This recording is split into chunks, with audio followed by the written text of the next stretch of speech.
بسم اللہ الرحمن الرحیم. Number 10 disposal of impermissible earnings. یعنی اس جو بینک پہلے سودی بینک تھا اب وہ اسلامی بن گیا ہے. اب اس کی وہ کمائی وہ انکم جو حرام ذرائع سے آ رہی ہے اور وہ حرام ذرائع اس وقت سے تھے جب وہ بینک سودی بینک تھا، لیکن اب چونکہ وہ بینک اسلامی بن رہا ہے، خواہ وہ انٹرنل کنورژن ہے یا ایکسٹرنل کنورژن ہے، تو اب اس ناجائز آمدنی کا کیا کیا جائے. all impermissible earnings acquired by the bank before conversion، یعنی تمام وہ ناجائز آمدنیاں جوئے کے ذریعے یا ناجائز سود کے ذریعے یا شراب کے یا ٹوبیکو کے بزنس سے ایکٹیویٹی سے جو کمائی گئی رقم ہے جو کہ ان کے اسلامی بننے سے پہلے ان کو حاصل ہوئی تھی، that need to be disposed of as per the rules and the standard without delay to be paid to charity، بغیر کسی تاریخ کے اس سٹینڈرڈ کی روح سے انہیں جتنا جلدی ہو سکتا ہے فوری طور پر چیریٹی کے اندر ڈالنا پڑے گا. unless it is difficult to do so، جب اگر یہ اتنا مشکل ہو جائے، کتنا مشکل ہو جائے کہ بھی ہم ایسا نہیں کر سکتے کہ اس کو چیریٹی میں ڈال دیں یا اس کو ضائع کر دیں.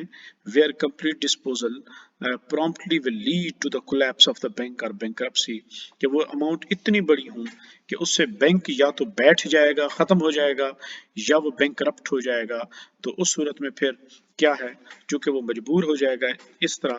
in this case the implementation of conversion can reasonably take place gradually، تو پھر آہستہ آہستہ وہ جو ادارہ ہے سودی سے اسلامی بینکاری کی طرف اس کو گریجولی وہ مناسب طریقے سے جتنا تیزی طریقے سے اس کو اسلامی بنا سکتے ہیں اس کو بنائیں، کیونکہ ایک دم سے وہ سارا پیسہ دیتے تو بینک ہی بیٹھ جائے گا، تو اور اس سے ڈسکریجمنٹ ہوگی، تو اسی وجہ سے کوئی پھر بینک اسلامی بننے کی کوشش نہیں کرے گا.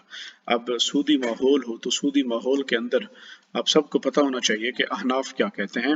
احناف کہتے ہیں کہ اگر ایسا معاشرہ ہو جہاں پہ لوگ سود پہ قرضے دیتے ہوں تو وہاں پر اگر کوئی شخص بیعینہ کر لیتا ہے تو اس کو اس بات کا ثواب ملے گا، معجور ہوگا کہ کم سے کم اس نے ڈائریکٹ سود کی شکل تو اختیار نہیں کی، دل میں تو اس نے سود کو حرام جانا اور اس نے ایک ہیلہ اختیار کرتے ہوئے بے کو انوالو کیا اور اس نے نفع کمایا، کم سے کم سود سے اس نے جان چھڑانے کی کوشش کی. یہ امام ابو یوسف کا کہنا ہے. دیکھیں یہ جو قول کیے جاتے ہیں پورا ماحول دیکھا جاتا ہے.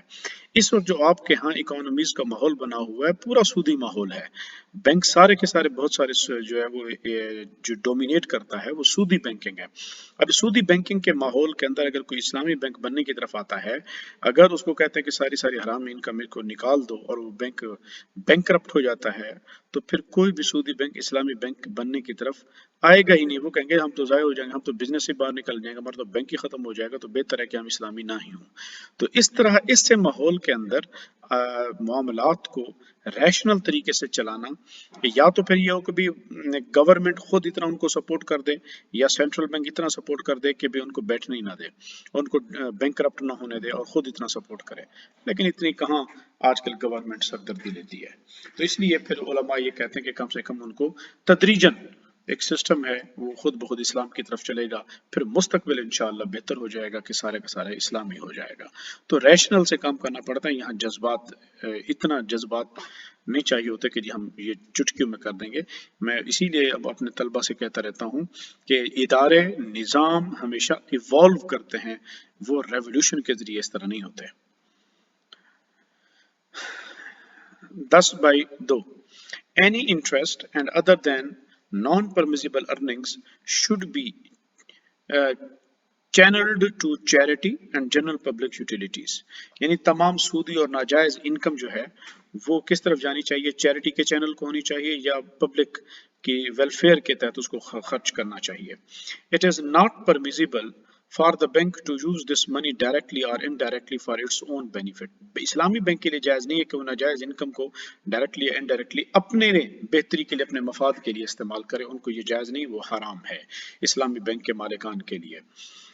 تو یہ دیکھیں आप अगर इस स्टैंडर्ड को 6 नंबर को देखेंगे तो आपको यहाँ मगज नजर आएगा, रूह नजर आएगी, आपको मेहनत नजर आएगी कि शरिया स्कॉलर्स ने कितनी मेहनत के साथ इस शरिया स्टैंडर्ड को बनाया है। और ये एक इज्तिहादी काविश है उलमा की, कुरान और सुन्नत को सामने रखते हुए और अपने एग्जिस्टिंग माहौल को सामने रखते हुए कि उन्होंने हर तरीके से पूरी कोशिश की है किस तरह हम जो है वो इस्लामी मालियाती इदारों को सूदी बैंक इदारों को हम इस्लामी माली इदारों की तरफ लेके आएं और उनको इनकरेज करें और कुरान और सुन्नत की तरफ लेके आएं और एक रैशनल तरीके से लेके आएं ताकि बात उनके अक्ल को समझ में भी आए।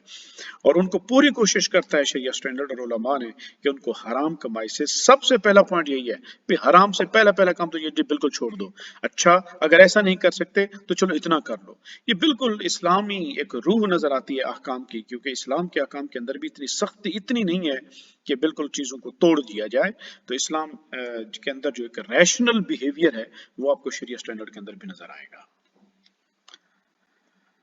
Examples of charitable channels include among others training. अब वो बताता है कि वो चैनल्स कौन से हैं जहां पर ये चैरिटी वाले ये जो पैसे है चैरिटी चैनल्स की तरफ जा सकते हैं, वो कौन कौन से हैं। Training of the peoples other than staff of the bank. Islamic bank अपने स्टाफ की ट्रेनिंग पर ये पैसा नहीं लगाएगा, क्योंकि ये तो फिर इस्लामिक बैंक खुद अपना मफाद ले रहा है।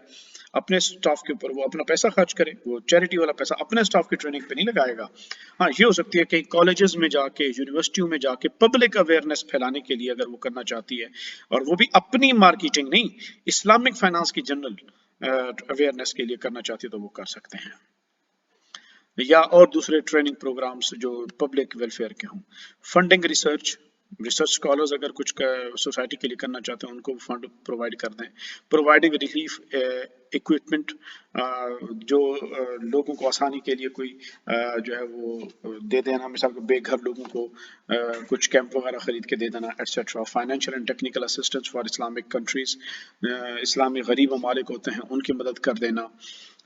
और इस्लामिक साइंटिफिक या इस्लामी साइंसी तहकीक वगैरह के लिए, एकेडमिक इंस्टीट्यूशंस के लिए, स्कूल्स के लिए वज़ाइफ वगैरह, scholarships, anything to do with spreading Islamic knowledge, जो इस्लामी तालीमात फैला रहे हों उनकी मदद कर दी जाए। ये है, और इस तरह के चैनल्स में वो पैसा खर्च होना चाहिए। The charity money must go to these channels in accordance with the resolutions of the Sharia Supervisory Board and the bank। बहरहाल ये फिर उसको शरिया सुपरवाइजरी बोर्ड ही देखेगा कि ये पैसा किस तरह हमने जाना है, जो कि कन्फ्लिक्ट ऑफ इंटरेस्ट है, सिर्फ मालिकान पे नहीं छोड़ा जा सकता कि थर्ड जो सुपरवाइजरी बोर्ड है वो इसको देखेगा कि भी क्या पैसा ठीक अंदाज में पब्लिक वेलफेयर के ऊपर लग रहा है या कि नहीं लग रहा।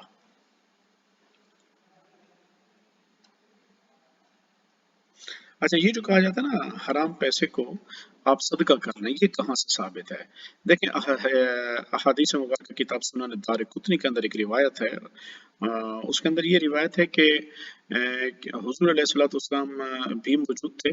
किसी औरत ने एक बकरी मालिक की इजाजत के बगैर ज़िबा कर दी और उसको पका ली, और हुजूर सल्लल्लाहु अलैहि वसल्लम के सामने जब लाई गई कि या रसूल अल्लाह तनावुल फरमाए, तो सरकार ने तनावुल का नसी इनकार फरमा दिया। आपने फरमाया कि मालिक की इजाजत के बगैर ज़िबा किया गया है, लिहाजा ये तो नाजायज है। लेकिन आपने ये फरमाया कि ये ज़ाय ना करो, रिस्क पका हुआ है। तो आपने फरमाया अतमुहुल उसारा औ कमा क़ाल नबी सल्लल्लाहु अलैहि वसल्लम, यानी कि ये कैदियों को खिला दो तो ताकि कैदी खा लें, हमारे लिए जायज नहीं है। ये इसका मतलब है सदका करवा दिया आपने, चैरिटी करवा दी, कैदियों को खिलवा दिया जो हकदार थे। तो बिल्कुल इसी से ये साबित होता है कि जो माल हराम है आप उसके साथ इस्तेफादा ना करें, लेकिन उसको पब्लिक वेलफेयर के लिए खर्च करवा दें ताकि वो माल ज़ाय ना हो जाए।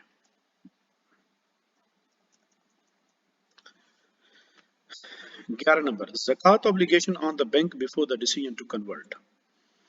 के ज़कात की, अब साहब ज़रा सूदी बैंक कब से काम करता रहा होगा, उसके ऊपर ज़कात वाजिब होती रही, अब ज़कात उन्होंने अदा नहीं की, अब कन्वर्ट हो गया, इस्लामी बैंक बन गया, अब ज़कात अदा करनी है तो क्या किया जाए। पिछले गुज़िश्ता पीरियड की ज़कात की बात कर रहे हैं तो इस बारे में।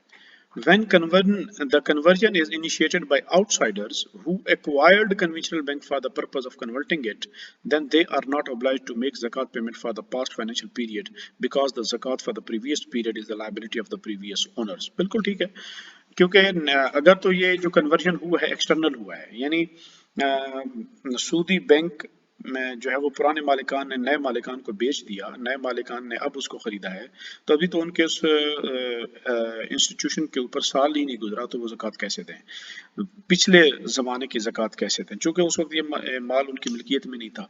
हाँ, ये ज़कात की ज़िम्मेदारी पिछले मालिकान की है कि वो अपने उस माल जो उन्होंने कमाया है उसके ऊपर ज़कात अदा करें। The zakat liability will start to exist for the new owners from the date of the decision to convert. अच्छा, अब वो कहते हैं कि भी जब उन्होंने एक्वायर कर लिया और उन्होंने कहा कि जी अब हम इसको इस्लामी बना रहे हैं, तो जिस दिन वो चीज़ उनकी ओनरशिप में आई है उस दिन से फिर साल काउंट किया जाएगा। जैसे साल मुकम्मल होगा तो अब नए ओनर्स के ऊपर उस पीरियड की ज़कात लाजिम होगी। For the purpose of discharging the responsibility to pay zakat, the owners may apply the Sharia standard number 35 on zakat. Sharia standard आयूफी का ही 35 नंबर जो Sharia standard है वो zakat के ऊपर है, तो कहते हैं कि अब इस तरीके से ही zakat की अदायगी की जाएगी। However, if the decision to convert was made by the shareholders and the zakat was not paid for the previous financial period, the shareholders are obliged to pay zakat for this period. हाँ, अगर एक साल भी गुजर गया और उसके बाद दूसरा साल भी गुजर गया तो पिछले 2 साल की ज़कात इस्लामी बैंक के नए मालिकान ने नहीं दी, और तो फिर उनको चाहिए कि वो अपने पिछले माजी की भी ज़कात अदा करेंगे क्योंकि उन पर लाजिम था। They must take into account, उन्हें को याद रखना चाहिए कि that they are obliged to pay zakat even if the revenues and the money earned are impermissible because of the shareholders are obliged to first place। यानी कि वो उसको कन्वर्ट करते रहे, कन्वर्जन का पीरियड 1 साल का था या 2 साल का था और इस दौरान कुछ हराम आमदनी भी उनके ज़िम्मे आती रही है, तो कहते हैं कि भी ज़कात अदा करना पूरे असासे के ऊपर लाजिम है, चूँकि पूरा का पूरा असासा हराम नहीं है, हलाल भी उसके अंदर है, लेकिन अब वो उनके पास इतना पैसा नहीं है कि ज़कात दें। कहते हैं कि बड़े उनकी ओनरशिप में अब जो माल आ गया उसके ऊपर उसमें से वो ज़कात की अदायगी करें, खा वो माल हराम ही क्यों ना हो। चूँकि ज़कात अदा की जाएगी तो पैसों में उनके कमी तो सावधानी होगी, तो कम से कम सूद का पैसा इस तरफ से उनका निकल जाएगा। To dispose of all accrued interest and permissible earnings, वो कहते हैं कि भी चूँकि ये उनकी शेयर होल्डर्स की जिम्मेदारी थी कि पहली उनकी तरजीह ये होनी चाहिए थी कि उन्हें सूद और नाजायज़ इनकम से जान छुड़ानी थी, तो वो छुड़वाते जान। उन्होंने नहीं जान छुड़वाई तो इसका मतलब ये नहीं है कि अब वो ज़कात भी अदा ना करें। So the payment of zakat is part of the obligation to dispose of impermissible earning and interest। इस वजह से वो कहते हैं ज़कात उनको देनी पड़ेगी ताकि उनके पास जो भी पैसा पड़ा हुआ है हराम का, कम से कम वो भी इसी नाम के ऊपर निकल जाएगा और इस तरह वो हलाल की तरफ जो है वो इनकरेज होंगे ताकि वो बिजनेस को ज़्यादा से ज़्यादा हलाल करें। तो ये है नाजरीन आज आपका शरिया स्टैंडर्ड जो कन्वर्जन का था मुकम्मल हुआ। तो एक चीज़ याद रखें, हमें बार बार इस शरिया स्टैंडर्ड के अंदर पढ़ाने के दौरान मैंने ये बात की है, वो ये कि हम जब एकेडमिकली और प्रैक्टिकली इस चीज़ को देखते हैं कन्वर्जन को, तो हमें ये पूरा जहन में रखना चाहिए कि इस वक्त हम जिस सिस्टम में बैठे हैं वो कैपिटलिस्टिक स्ट्रक्चर है। कैपिटलिस्टिक स्ट्रक्चर के अंदर आप ये नहीं कह सकते जिस तरह के आपको शुनीद में आता है जी इस्लाम ने तो 1400 साल पहले सूद हराम कर दिया, इस्लाम 1400 साल पहले निज़ाम आ गया था, तो फिर अब इकोनॉमिक सिस्टम को जो है एक ही दफ़ा नाफिज करने में क्यों देरी लग रही है, बतदरीज की बात क्यों की जाती है, वगैरह वगैरह वगैरह। नाज़रीन ये भी तो देखें ना, 1400 साल पहले क्या सिर्फ इकोनॉमिक सिस्टम आया था? पूरा निज़ाम हयात आया था। जब पूरा निज़ाम हयात लागू हो किया जाएगा तो फिर वहां पर तदरीजन काम नहीं होते, वहां पे चुटकियों में काम किए जाते। फिर भी निज़ाम आपके पास आ चुका है, आप मुकम्मल का मुकम्मल काम करो, क्यों नहीं कर रहे आप लोग मुकम्मल का मुकम्मल काम? तो ये उस वक्त आपको किया जाता है। अब आप जिस सिस्टम में बैठे हैं, अभी आईनी तरमीम हुई है 26वीं और उससे पहले फेडरल शरीयत कोर्ट का डिसीजन आया है। आप पूरा का पूरा पॉलिटिकल सिस्टम, अदालती सिस्टम, आपका कानून, आपकी समाजियात, आपकी मुआशरा, किसी के ऊपर भी इस वक्त आप शरिया लॉ नाफिज नहीं है। अदालतों के जो सजाओं का निज़ाम है वो शरिया लॉ नहीं है। सिर्फ इकोनॉमिक सिस्टम इकोनॉमी के अंदर से सूद को निकाल रहे हैं। तो आप क्या समझते हैं कि भी पूरा का पूरा सिस्टम इस्लामी हो गया तो इसलिए हमें रेवोल्यूशन आ जाए? भी ऐसे नहीं होता। जहां बाकी सारे सिस्टम को आप अन इस्लामिक रख रहे हैं, सिर्फ चंद क्लासेस को आप इस्लामी कर रहे हैं, उसके अंदर सूद को निकालने के बाद आप ये कहें कि जी हम इसको मुकम्मल तौर पर कन्वर्ट कर लें और चुटकियों में कर लें, तो ये दीवाने का ख्वाब हो सकता है, ऐसा किसी की ख्वाहिश हो सकती है, ये इसके ऊपर अमल करना मुमकिन नहीं होता। तो लिहाजा तदरीजन काम किए जाते हैं। बहुत शुक्रिया।